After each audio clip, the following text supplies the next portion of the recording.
Welcome to FUNC You UP, the podcast that gives you the best of functional medicine, nutrition, and wellness in 8 minutes or less. Welcome back to FUNC You UP. This is Michelle Miller, clinical nutritionist. And this is Diana Orchant, functional medicine registered dietitian-to. Today's topic is all about Bliss Points, what it is and what we can do about it.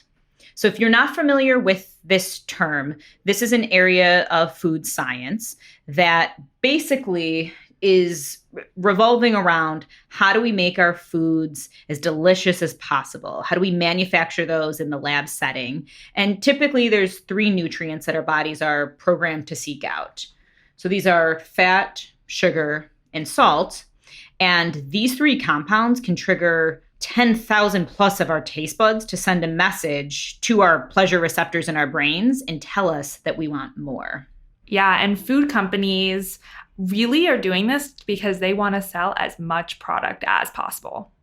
So when you open up that bag of your favorite chips with little seasoning on it, or when you're cracking open that soda, there are moments before that have been taken into note as well. What this looks like, what this smells like, even what it sounds like. That first crunch of a chip or the noise of the bag popping open or the fizz from the soda. You already have and now have been wired to get an exciting dopamine rush when you get those senses going. But nothing is quite as strong as that first bite. And it is when all of these taste buds are being overwhelmed and it triggers a bliss point response. So it's interesting to think about all of these scientists sitting around in a lab, just slightly manipulating ingredients and the amounts of different ingredients to hit this point. And we've heard the slogans before, right? Yeah, we've heard them all. I mean, bet you can't have just one, or what is it, like can't pop, won't pop till you stop? Yeah, once you pop, you just can't stop. Yeah. And it is this idea, right? Like you just can't have one. What is it about it? Like you just have to eat it until you almost feel sick or basically until they're gone. And it's brilliant for marketing because it really gets you to keep coming back for more and coming back for more. Right. It's really a promise and a threat. Oh my gosh. It's so true. So what exactly is happening to the brain when this first bliss point response happens? So that right combination of fat, sugar, and salt really works together and triggers the reward centers in our brain, giving us that little dopamine kick, which just keeps this cycle going. So it triggers the reward zone, which is actually the same area where drugs and alcohol act. Crazy. Just like keeps hitting that button over and over. This is great, feels great, tastes great, get a little bit more, a little bit more, a little bit more. Yep. And that dopamine happy hormone just keeps spiking. So where should we be on the lookout for foods that could have been altered, or maybe areas in the grocery store where we need to be mindful that these foods have been engineered to hit a bliss point? So it's really any of like processed food products, to be honest. A lot of them that have either a lot of sugar or a lot of salt or fat, anything kind of just to get it engineered to hit that point.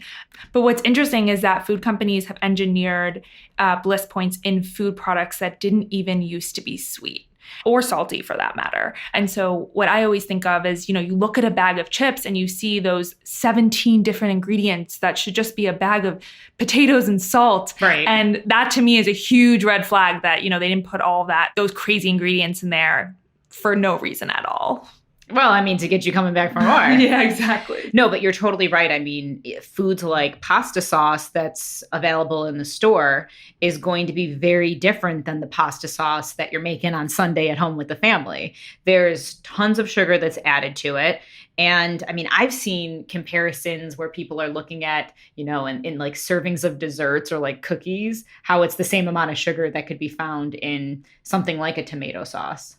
Right. It's crazy. And then we think about, what does this do to our willpower? Yes, I think that is such a great point. I definitely think this idea of the bliss point calls into question free will. Because if you are being chemically induced into a state where you are looking for more and more of this product and it feels good, do you have quote unquote willpower to overcome that?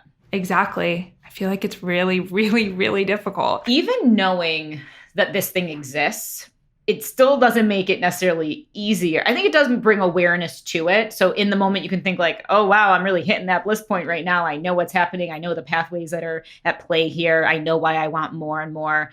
But it is difficult to even use logic with it. I mean, it is a chemical process that's happening.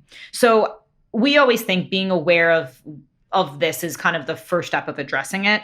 But now that our audience understands what a bliss point is, that it's in tons of processed foods, that these foods have been chemically engineered to taste better and to get you coming back for more, what are some steps that they can do to maybe eliminate or handle this situation in their own lives? The first thing I would say is just reducing hidden sugars in the diet. And I know this really only addresses the sugar component, but that does play a huge role. So really looking at the label, anything that ends in OSE, ose, or cane, or corn, rice syrup, honey, things like that, just be cognizant that that could have been engineered to hit your bliss point. And then also just eating unprocessed foods, especially making your own desserts, doing things so that you can control the ingredients. You know exactly what's going into it and how much. I love that. And then also I always think about eating in front of screens. Oh, mindful eating. Yeah. How often do we get home, we're tired at the end of the day, we plop ourselves in front of a screen and we just start that unconscious eating. Yep. Talk about a reward center, right? Like you are looking to zone out and veg out and you are reaching for this food that is just lighting up those dopamine receptors. Like there is no better moment of reward than that. And again, I think just being aware of that not only are you being distracted and not realizing how much you're eating, but also your body's very happy with what's happening. Like your brain is thinking, I'm going to just keep promoting more and more dopamine to make you feel good. And you're really unaware of it as you're staring off watching TV. I love that. That's such a great recommendation, especially with how overwhelmed and inundated we are with our screens at this point in our society. If you have any questions on Bliss Point, feel free to reach out to us. You can follow us on Instagram at Physio Logic NYC. And you can also email any questions you have to FUNCYouUp@physiologicnyc.com.